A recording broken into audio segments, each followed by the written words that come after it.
Alright, so I just picked up this Bondwell 14 portable computer. Trying to get it running.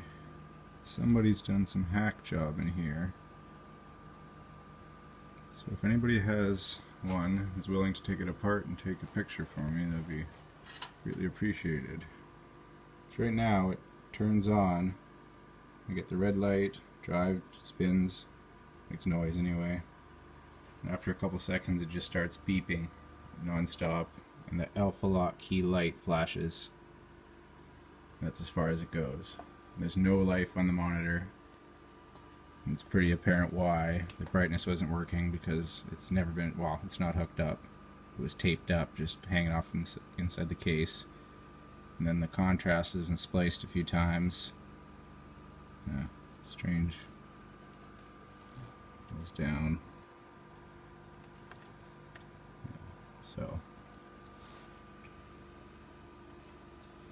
and these wires, which are the same color as, well, not the brightness but the contrast, were on this connection, which was taped up and hanging in the bottom of the machine, not hooked to anything.